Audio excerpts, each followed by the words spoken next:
Hey guys, it's Lindsay. Today I'm going to share about my updates on using this plum paper planner that I am enjoying a lot.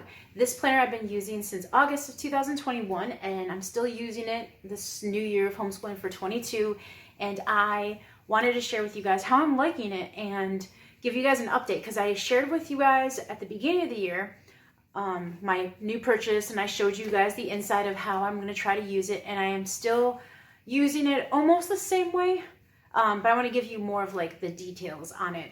And I thought it would be fun just to do like a video like this instead of just a view of my hands and talking about the planner, because sometimes it's more fun to just chat with you guys on here. If you're new to my channel, welcome. I'm sorry I forgot to introduce myself.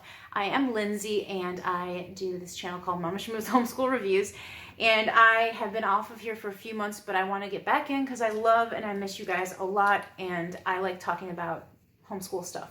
So today's video I'm doing planner videos and giving you an update on how I'm liking it. I also did a homeschool mid-year review, and I had a part 1 and part 2 because it was so long. So I want to like just share with you guys some of the things that I've been doing this year, and like the new stuff and what we've been enjoying, so you guys can have maybe an idea of what you want to do for next year. So I use friction pens to erase. I use mild liner highlighters, which I've been calling mid liners for the whole year, and no one's corrected me, which is funny. So mild liners, they're awesome. I love them. So those are like the main things. I have like once a month I change my highlighter color, and I always keep black as my friction pen, and I get the refills, guys. It's a lot cheaper.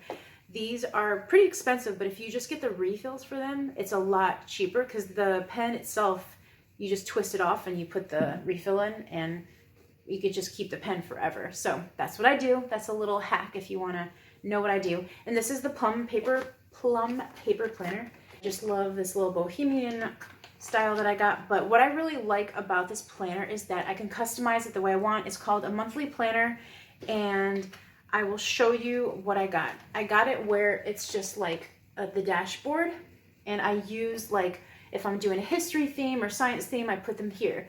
If I'm doing a read out loud, I'll write it here for the month. Usually it takes like more than a month to read a read out loud, so I just put it here so I know what we're reading. And then here, here I might do like field trips or anything that's important. And then I have birthdays here, which just reminds me of people's birthdays, events, like any field trips or things we want to do for that season. I write here for the month, things to remember. With the things to remember, and then this section down here, I have my daughter's books that she's reading, and then I have my son's books that he's reading here. So every month I can look just at the dashboard, and then I can see exactly what they're reading for the month, and it works out really well. I don't know if I've mentioned to you in this video, because I've been doing a few videos, my heater's going on because I'm in Florida. It's 50 degrees. It's cold up in here. In my bedroom, it's freezing. And then I'm right next to the window, and there's construction going on. So if you hear like beeping noises and construction trucks, it's going on out there, and I apologize. This is like the only time I could film, so I'm making it work. So I apologize in advance. Then this is just the February. This is just what it looks like. They give you like a sheet to write whatever in, and sometimes I just put any ideas or things that I want to do in on this sheet.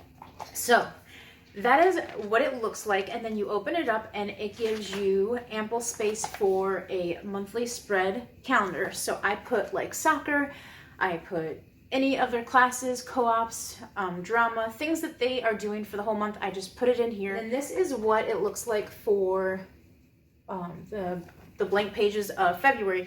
They give you, let me see, 1, 2, 3, 4, 5, 6, hold on. 1, 2, 3, 4, 5, 6, 7, 8, 9, 10, 11. Okay, I think they give you like 11 blank spaces. So what I do for the month, I will share with you guys. Let me go back to something that's current so you can see what I do. So what I do, this is a blank one. So what I do is I write in, like, for instance, week 23, and then I write daily, and I have check marks. I don't know if you can see, I have check marks of things that my son and my daughter do. So I haven't titled them yet. So I title them like handwriting, math, language, explode the code, like whatever subjects you have for them, you just do a little highlighter marker, and I just title them up at the top, and that's what they do on the daily, and I just check them off. And we do 4 days of homeschool. Sometimes we do like 5, but I have 4 on here, and so I just check them off. Like as they do their math, I check it off. They do their language, I check it off. So this is their daily like stuff that they do. Now as far like individual stuff. And then at the bottom here, I just have like group subjects. So the group subjects are here. I don't know if it's blurry. I apologize if it is. Group subjects, I have like their read out loud, their Spanish, their history, their Bible, their science, things that we do as a family. And then I will like write them right inside of it, like I'll read it loud. I'll put like the Penderwicks, for instance, and I don't usually put the chapters, but I'll just put that we read those for our lunch times. Spanish, I'll put like what chapter that we did, and then I will expand it and say, we learned how to say the vocabulary Spanish words for things in a bedroom. And then for history, I'll do like chapter 21, we learned about the Roman Empire, and then I'll put that, and then I'll just say what we've done, like the map work, we did the coloring, we asked the questions and all that. And then the Bible and devotions, same here, I'll just put the devotions that we read for the month, because every month is different. And then for science, I will put their classes that they've taken locally, or their co-op class, or what we've learned together, or what they've read from the library, or anything that we've done for science that week. So it makes it super simple. It's on one page. And then on this page, as you can tell, I started with Monday. On the second page, I write down specifically things that we do the whole entire week. So I'll write Monday through Friday. And I will just write like the month up at the top here. It says January 24th through the 28th. But for instance, I'll just write on the second page, and any of this can be done in a regular notebook paper. Like, so if you have just a notebook that's like for 25 cents, $1, you can do the daily and the weekly setup that I have. And it doesn't have to be fancy. I just like the highlighter so I can check off the like daily things that we do, and it works out great. So on this page, which is the second page, I have 2 pages for every week. I have Monday through Friday. I just have the dates up here, and Monday I just put what we have. Like if we had drama or if we had soccer, I'll put that. And then I'll put, oh, it's a very relaxed day of school. We did school the whole day from 10:30 to 4. Some days I just write down like some of the classes that they took and what they learned, the field trips that we went on. And then I'll just make like the bold like drama day, or I'll make it bold in Spanish, or when we've done history, so I can see it pop out at me when I'm reading and think of like, what did we do this week? And then I can read my notes, and I just write like a couple sentences for each day. And sometimes we have to go to the car shop, sometimes we have the dentist, so I could see like, oh, that is why we didn't do all of our subjects, or that's why we didn't get to that. That's right, we had no school, Dad was out on vacation, and so we just chilled at home. So I love this. I love the 2-day spread with the daily and the group subject on one side, and the notes on Monday through Friday on the other side. And that is how I've been doing it. And I do the dashboard with like the 3 things, like field trips, read out loud, history, science month, the events, the things to remember, things like we had a musical in January that we went to see, some of my daughter's reading, some of my son's reading. And then on this page here, the blank page that I showed you in February, I just put like in January, things to do. Read more, read out louds, go to the pool, which we didn't get to do because it's cold. Field trips, I wanted to work on more history and get more history done. And then I was remembering like we needed to do more science with my kids. I wanted to do like more of my daughter's like veterinarian book with her, and then transportation book with my son. So they're just like little notes in here. And then what I wanted to share with you guys, because I thought it was so important, is the back. I just asked for like graph paper. So this is just a little divider that you can add to your planner if you want for a little extra money, like $2.50. And it's just graph paper like this. And I am doing I'm like tracking everybody's stuff. So this is my daughter's tracker, and this is like the stuff that she's done already for the Good and the Beautiful. I have her Good and the Beautiful, and it goes from 1 to 120 lessons, and I highlighted where we're at as of January the 6th. So after the new year was over, I wanted to make sure that I was getting everything ready for our evaluation in the summertime. We have to do a portfolio for the state of Florida and have everything in place in our notebook or our binder. So midway through the year this year, I'm trying to prepare myself a little bit better than last year. And if you want me to show you my portfolio and what I do, let me know in this video. But I have this tracker of their progress for my daughter's, sorry, I'm getting off subject, for my daughter's language and her cursive. I have like teaching textbooks and also a group subject here we have. I will like put our progress for the things that we have done for our family group subjects, which is here. I have like Story of the World and Song School Spanish. And then for science, I'll just have the classes that we're involved in. I'll print out like all of the outline of the classes and what they like learned about. And then I have my family read out louds right here, like the things that we've read: The Secret Zoo, Mouse and a Motorcycle, Child of the Wolves. Like right now we're reading the Penderwick, so we have like a list of books that we're reading for the year. I just have here. The evaluators like to see the books that we're reading. And then I have, do you hear the beeping? Then I have the individual read out louds, or the reading list or log for my daughter. She's in 4th grade. She reads a lot of books. I try to write down all the ones she reads. If not, I take pictures on my phone of the ones she reads from the library, because you know, you forget.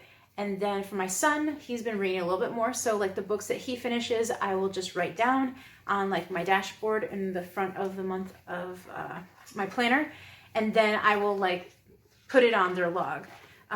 So that is what I do. And also my daughter has this reading log that I did tell you guys about in my videos before. Let me just share it with you really quickly, because I know a lot of people might want to see this. So this is just a reading log, and she just writes down like all the books that she's been reading this year. And I make sure that she just writes them all down, because there's a lot. And she does reviews on some of them. I don't have her do reviews on every single one, because it gets a little overwhelming, especially if you have a kid that reads a lot. And I like this because now if I forget what she was reading and I need to do the book log for the end of the year, I just literally make copies of the book title she read, and she does all the work for me. And I punch holes in it and I put it in the binder. And there you go. There's the reading log for my daughter. I also didn't show you guys, but I've been using the beginning of the planner for like the spread that they have as their attendance, and I just highlight the weeks we're off, and I have 2 different highlighting codes, like when my husband's off and when our vacation's off. And I try to take breaks every 7 to 8 weeks. I'm trying this year to make it more consistent and not so spread out, so I don't get burnout. And that is definitely another tip. Try to take breaks. Try to take a week break off if you're working really, really hard.